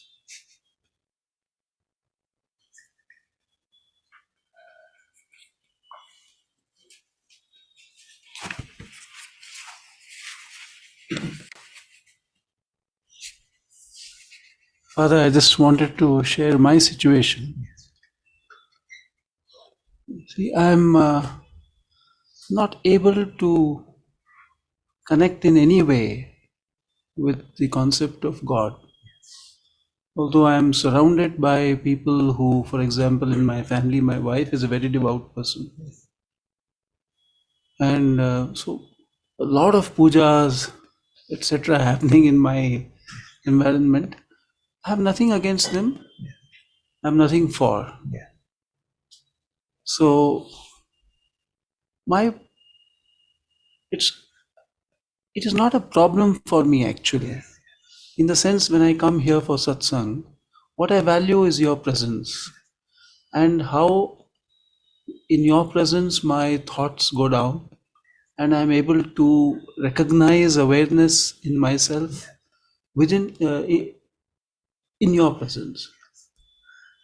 And for me that is enough. The recognition of that awareness and increasingly trying to spend more and more time abiding in that awareness and smelling myself, as you said, and smelling my persona and shifting from the identity of the small self to awareness. But I'm not able to relate Very good. to God as such. Yes, yes. And yes. Okay, I so feel comfortable thinking that it's really not necessary for me. I don't know where, this is where I need your yes, guidance. yes, yes, yes. So already the answer in some way is present in the question. Let's see if we can dive deeper into that. You said very beautiful that when you come to Satsang Hall, then you notice what you call my presence, and in that presence, the mind quietens and the truth becomes apparent to you. Where is that presence felt? How do you know that a presence is being experienced? Take your time on this. There's no rush. This is a beautiful contemplation. Is it outside of you? No. It's not outside. So that presence, which is not outside of you, and in whose presence there, of course, external environment and energetic support is available here, but it is undeniable that that presence is experienced within ourselves, Yes. isn't it? Now, that presence I am calling the presence of God. I thought Now, as much. I understood it that you way. can Yes. call it whatever you want to call it. See? But in that one's presence, and only in that one's presence within yourself, can the truth become apparent to us, which you are confirming. That I notice my reality as awareness. Okay? And even if you're not in the satsang hall, if you were at home and doing inquiry or listening to satsang or anything, when you recognize your true self, and your true self is apparent to you, you will see that the light of this presence within yourself is also there. Try to do it without. Like, don't be present, and without the apparency of presence, see if the truth becomes apparent. So go in a simpler way, in language that you're probably familiar with. Recognize awareness without being. Without Being, or without consciousness. I cannot do that. For me, I can only recognize awareness. Yes. Being separate from awareness, I'm not able to relate Yes, to. but being which is not separate from awareness, you are aware of, no? I am having is there difficulty any with the vocabulary, I think. Is there a distinction between the two questions? Can you stop being now, and are you aware now? What is being? Just try to stop being instead of inferring or intellectualizing. Don't be for a moment. That is not possible. Not possible. No? So when we try to stop being, we notice that we are. I am. Yes. Isn't it? Now, this is different from when I ask you, are you aware now?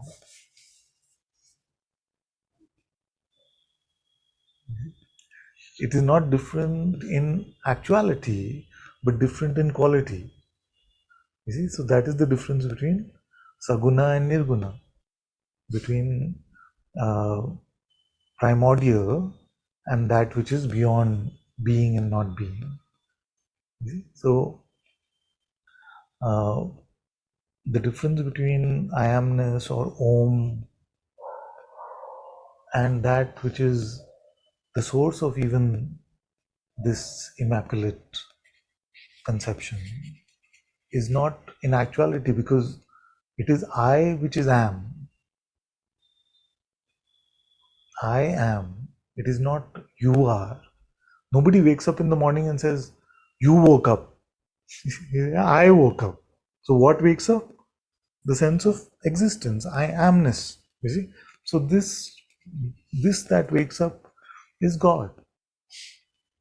You see? Now, as we are contemplating, you will notice, or some may say that, but nothing wakes up, it just the world appears. But is this true for us? We notice that something wakes up. In fact, Pankaj, was in Sahaja on a very quiet night, and there was no light on anywhere. You see? So he woke up, but there was nothing for the senses at night. There was nothing. So he's like, I woke up, but there was no world or nothing being perceived. And all of us have had that experience. Isn't it? Somewhere where just before going to sleep or just after waking up, that the wakefulness is there, but so far we've not even identified which body this is or which name we have, and none of that. So if we start noticing in the first few moments, we don't know whether this is a dream, which world this is, none of that. So it is not just that the world wakes up, I wake up. So that being that arises from awareness, that being is God's being, is not an individual entity, is not a limited entity. So that is very simply the one that we are calling God's presence. So, are you saying that God's presence is different from the awareness? So it depends on our definition. So if we say, for example, we say Saguna Nirguna Eku Govindure, this is a very popular Gyandev or Namdev bhajan. You see, so we say Saguna Nirguna Eku Govindure, which means that the manifest and the unmanifest is one Krishna. That's his concept. You see? In satsang, we make sometimes a distinction between the absolute self, the absolute reality, and the emergence of consciousness within that reality. And usually, when we refer to God, we are talking about the presence of this consciousness. So, as Nisargadatta Maharaj would call it, the noumenon and the phenomenon. The noumenon is the absolute reality, and the source of all phenomena is consciousness. So, I can only sort of grasp it as the difference between me when I'm in deep sleep and me when I've just come awake. Yes. There's something extra when I come awake. That's a good. Is that what you're referring to, Father? Point. Yes, yes. That's a good starting point. You see, or if you want to mean it immediately without referring to memory of waking up or being asleep, then you could try my experiment of trying to not be versus checking if you're aware of that. You see, even that being you are aware of. No? Yes. So although in reality it is not distinct, I and I am are the same. You see? Whether the hand is closed or open, it is still the hand. You see? So if we call this the presence of fingers, the fingers are not distinct from the hand. You see? And yet there's something distinct in terms of quality. You see? Therefore, waking is different from sleeping. So we can explore either can I stop being, or you can explore what wakes up. Before the world wakes up, what wakes up? That's good.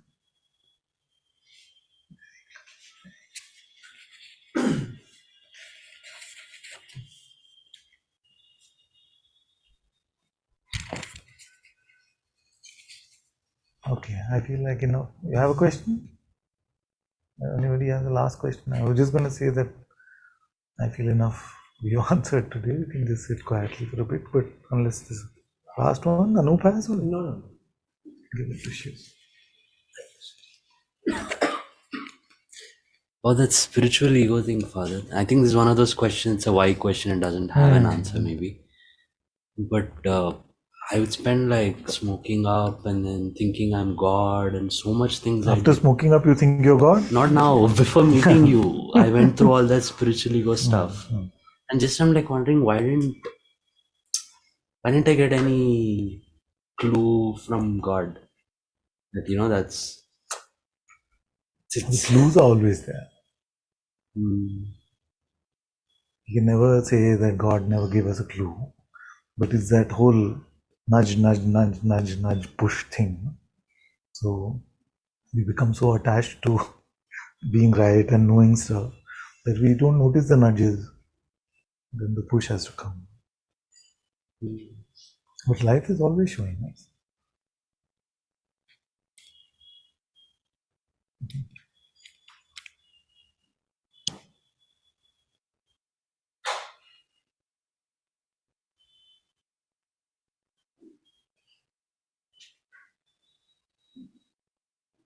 When you ask what wakes up, ask yourself. So it's like you feel you feel you exist. I mean, in deep sleep you don't feel that sense of existence, and so this feeling of that I exist is what can be asked. That can I stop being? I mean, So we may call it a sense of existence or a feeling of existence, but actually it is beyond being a sense or a feeling. But because language is limited, we have to say it. No, it's not a sense. I mean, it's like it confirms itself that I exist. It doesn't need something else to say that now I exist or not. Before we even notice the sensations of the body, so we can't say the body wakes up. There's the perception of even the sensation of body.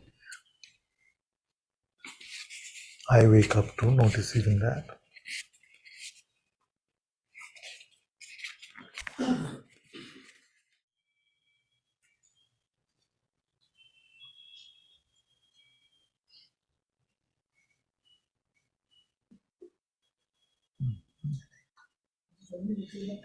Okay, love you all. Thank you so much.